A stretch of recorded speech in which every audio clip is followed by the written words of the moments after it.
Bienvenue. Aujourd'hui, on va voir ensemble comment dépenser moins en publicité et vendre plus.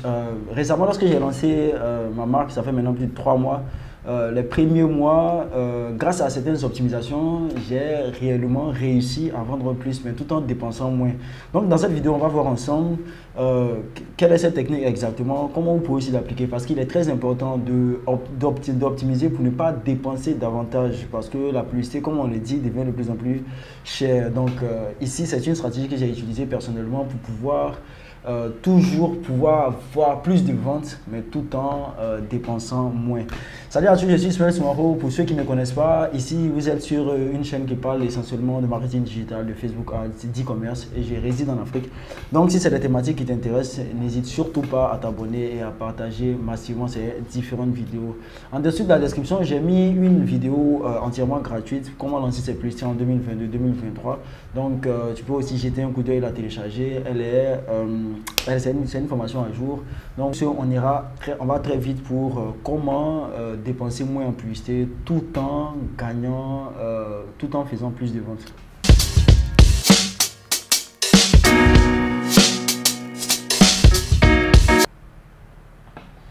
Comme je l'ai dit au départ de la vidéo, il est très important d'optimiser cette publicité afin de pouvoir réellement vendre plus tout en dépensant moins.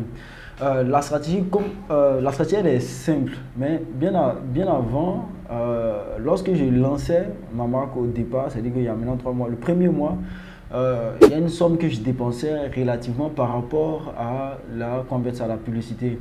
Mais grâce à différentes optimisations, je dépensais la même somme, mais je faisais plus de ventes. Vous voyez ce que je veux dire? Donc c'est hyper important. Donc généralement, comment ça se passe?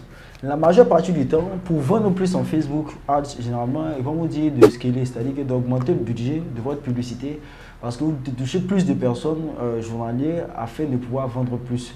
Ça, c'est la méthode réellement classique. Généralement, c'est comme ça, on applique ça. En dépensant plus, on gagne plus de ventes.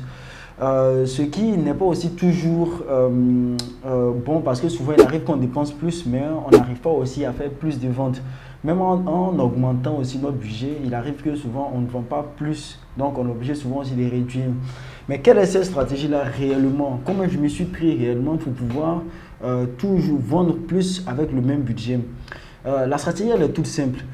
Beaucoup ne se rendent pas compte. Lorsqu'on fait de la publicité, on dit toujours de l'acquisition et du testing. Vous allez toujours voir, généralement, que ce soit en Europe, machin, ils vont toujours dire qu'ils font du testing. Parce qu'en publicité ou bien en publicité Facebook, on ne sait jamais d'avance si ce qu'on fait va forcément marcher ou pas. Ça, c'est pas possible de le savoir. Donc, on fait des suppositions qu'on essaie de mettre ça vis-à-vis, par exemple, qu'on met ça des clients. Maintenant, c'est en fonction de ces retours-là, maintenant qu'on essaie réellement de s'ajuster. Mais la plupart du temps, les gens ne considèrent pas cela, ils ne tiennent pas compte de tous ces retours-là afin d'avoir les optimisations nécessaires qui vont leur permettre de faire plus de ventes.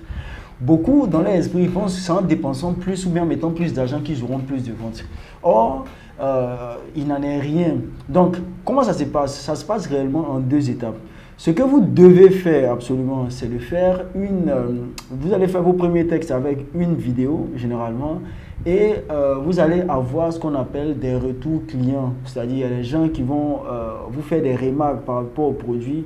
Il y a des personnes qui vont vous faire, par exemple,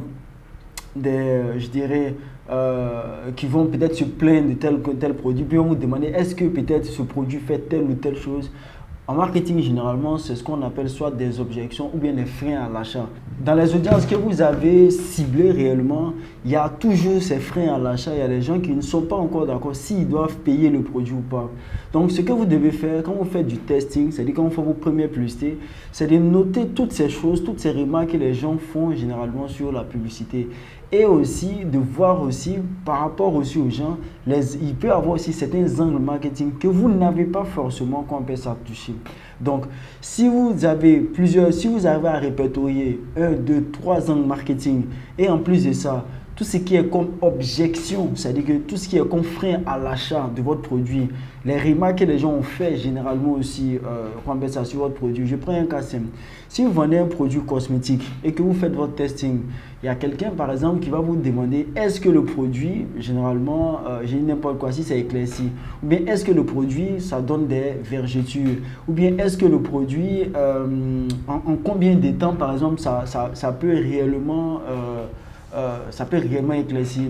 Vous voyez, tout ça, généralement, c'est des questions que les gens se posent. Donc, vous, dans votre approche, quand vous faites une autre vidéo, vous faites maintenant d'autres vidéos, c'est-à-dire qui vont aborder ces points spécifiques-là. Parce que c'est ce que les gens se posent dans la tête comme question. Donc, vous allez faire plusieurs vidéos que vous allez maintenant mettre dans votre campagne. Généralement, les personnes qui ont, si ces gens se posent ces questions, c'est qu'il y a bon nombre de personnes aussi qui se posent aussi ce type de questions. Donc, ce que vous allez faire, vous allez comprendre le dialogue intérieur des gens, ce qui va vous permettre de mettre des publicités qui répondent à ces dialogues-là. En le faisant, moi je l'ai fait particulièrement avec le même budget que je faisais plus de ventes avec le même budget parce que j'avais compris ce sur quoi les gens butaient réellement là-dessus. Donc comprenez ça exactement. C'est du marketing, on est là pour convaincre les gens, pour montrer que notre produit répond réellement aux besoins des gens. Donc les objections des gens, vous devez réellement en tenir compte pour pouvoir mettre des produits ou bien pouvoir argumenter vos produits dans ce sens-là. Donc il est hyper important.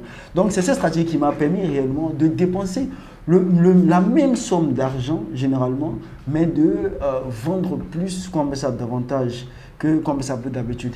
C'est hyper important. Donc j'espère réellement que vous avez compris cette petite subtilité. Parce qu'aujourd'hui, il faut être quand même être bon dans la publicité Facebook pour pouvoir réellement avoir des ventes. Les choses standards ne fonctionnent plus comme avant. Donc il va falloir quand même bosser un tout petit peu pour pouvoir se mettre à niveau afin de pouvoir faire des campagnes rentables sur la publicité Facebook. Sur ce, ça m'a fait super réellement comme ça plaisir. N'hésitez pas de télécharger la formation juste en bas de la vidéo. On va se dire encore à très bientôt encore pour d'autres vidéos.